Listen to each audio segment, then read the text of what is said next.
What's up, guys? It's Chad with Living the Van Life. Not living the van life, living the beard life. I always get those two mixed up. My other channel is actually Living the Van Life. That's where I talk about living in my Volkswagen Westfalia, which I've been doing so for coming up on 3 years now. Chasing the dream of becoming a photographer and a filmmaker and everything in between. But here on Living the Beard Life, which is my new channel I just started, I'm bringing you guys on board to teach you everything I've learned about growing my beard out. I started taking my beard a little more seriously here back in November. I've always had facial hair, but I just really started taking it a little more seriously. And I've learned a lot about it. I didn't realize there was so much about growing a beard. I didn't realize there were so many people taking their beard seriously. So that's what this channel is all about, as I've mentioned in my other videos so far. But anyways, if you're a new person to this channel, you should click subscribe and join on board with us, with the rest of the people here that have joined. Thank you to all the subscribers out there that have come on board so far. Really appreciate it. It's always fun having lots of subscribers come on board. Enjoy sharing it with you guys. Anyways, one thing I've realized when it came down to becoming serious about my beard was realizing that I need to comb it and take care of it and all that good stuff. So I'm here to talk to you guys about combs today. It's an important part of having a beard. I actually keep a comb handy right here in my shirt pocket. It's always with me. Always there. Rather than if I get an itch in the beard, rather than getting up here and just going to town on it, I just run a comb through it. It's a nice little massage. It feels good. Keeps the beard looking nice. Keeps it nice and full looking. All that good stuff. So, combs. I didn't realize there was so much to know about combs.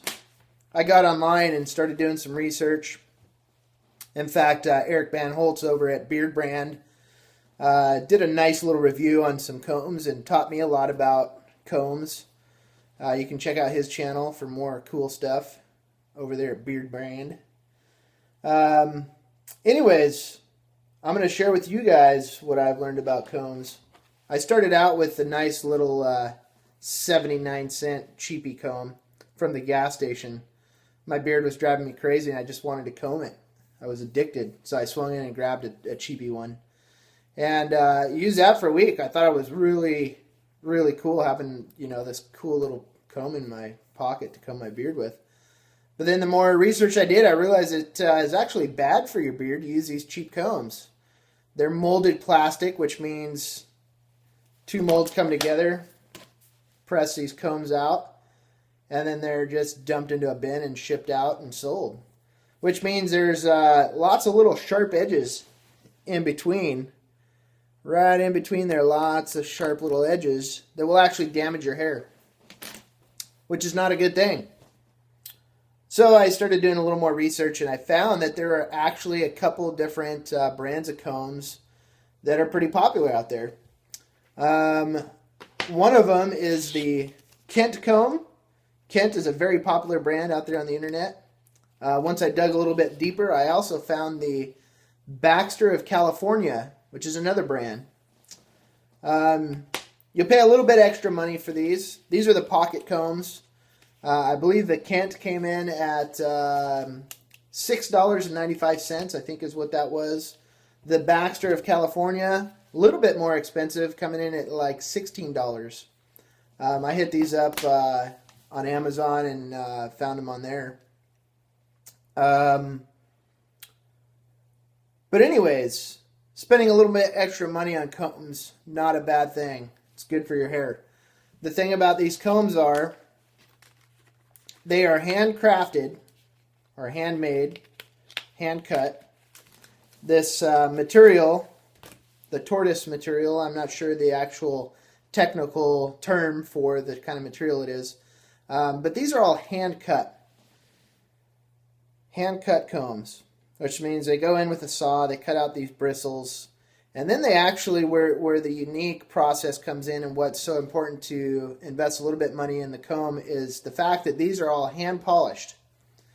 So where the cheapy comb has all the sharp little edges, the guys over at Kent and Baxter of California, they go in and they hand polish each individual bristle and get those sharp edges off. And that really gives you a nice, healthy, smooth, comfortable comb through the beard. So it's really good stuff. I had a hard time deciding between the Kent and the Baxter. I mean, yeah, a comb's a comb, right? But I wanted the best possible comb, so I bought them both. I couldn't tell based on the reviews or the pictures that I found online, so I bought them both so I could feel them both and get a whole a feeling for both of them. So I wanted to go over that with you guys and give you a little bit more of an in-depth experience with it. When I first opened up the Kent comb, it's a little bit of a heavier made comb, a little heavier duty. Not necessarily that you need a heavy duty comb, but it's thicker. It's a little more bulky. The bristles, let's see if I can get in here nice and tight. Maybe. Hello? Anyways, I think that's enough detail. But if you look here at the top of these bristles, they're kind of squared off in this direction. If you look at this way, they are nice and tapered. It's a little bit of a wider cut in the Kent comb here, a little bit wider cut, which I think for the thicker beards, the longer beards, once it grows out, I think it'll be great. As you first comb it through your beard, it's nice and smooth. It glides right through the beard. It feels comfortable on the skin. It feels kind of dull on the skin. I think it's inherent that you're going to have somewhat of an itch under your beard at different times throughout your day. That's one thing I liked about the Baxter of California comb is see if I can get in the detail here on this. The bristles are a little bit sharper. They come to more of a point up here at the top.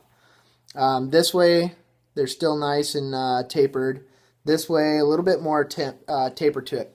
One thing when you first run it through is it feels a little bit of a sharper edge to it, which is nice. It gets in there and gives you a little bit more of that scratch when you've got an itch. It's also a little bit of a thinner cut between the bristles, so it gives you a little bit more of a tighter comb to it, which is great. At this stage in my beard, I like the Baxter. That's the one I keep in my pocket. That's the one I go with. My beard is still short. It's not big and thick. So I like the tighter comb through the beard. Really does good. It's nice. Each of the combs, either the Baxter or the Kent, have the wide option on one end or the other. And on the other, they've got the thinner piece here. So what I do is I run the thicker part down through the thicker part of the beard. Then I flip around, and at the top, I hit the thinner side of the comb up here at the top, and then I hit the mustache with the thinner side as well. Anyways, overall, each comb does a fine job. Each comb is fine quality. I think I'll keep the Kent around for when my beard is really thick and long. In the meantime, I'm going with the Baxter right now. Really a nice feeling to each one of them. So there you have it, folks. Get rid of your cheapy comb. Drop the few extra dollars on a nice, expensive comb because it'll be worth it. Let me give you guys a overhead view of the combs here. You can kind of see them all sitting here on the counter. There you have it, folks. Down at the bottom, you've got the Kent. In the middle, you've got the Baxter. And at the top, you've got the 79-cent cheapy comb. If you're serious about your beard, invest the extra little bit of money that it takes to get one of these Kents or the Baxters. You won't be disappointed. And all that good stuff. So anyways, overall, my beard growing experience has been great. Been enjoying learning all this stuff about growing a beard, combs, mustache waxes, oils, all that good stuff. I actually just ordered up from Beard Brand over there some mustache wax. My mustache is now getting to the point to where I feel like I need some wax to help keep it out. If you look here, it's down over the lip, which means it starts tickling the top lip, starts getting in the way of eating, and just throughout the day, it's tickling the lips. So it's getting to that length now to where I want to grab some mustache wax and start combing it off to the side here and keeping it out of my mouth and start getting it to grow this way. So I'll be talking about that. I ordered some from Beard Brand, some of the Woodsman mustache wax. So as soon as that comes in, I'll do a little review on that. Let you know how it goes on trying it out. Coming up in my videos, I want to do a video about beard dandruff, which was one of the big factors before I started taking my beard seriously was the dandruff. So I'm going to talk about that, talk about some ways of avoiding all that stuff. So anyways, again, thank you to all the subscribers. If you haven't subscribed yet, go ahead and hit the subscribe button. And I thank you guys for sitting and listening to me talk about combs. I hope it helps out. All right, guys, I'm going to get out of here. Go enjoy the rest of my day. Got lots to do. Lots to do. All right, guys. Peace out. Keep on trucking.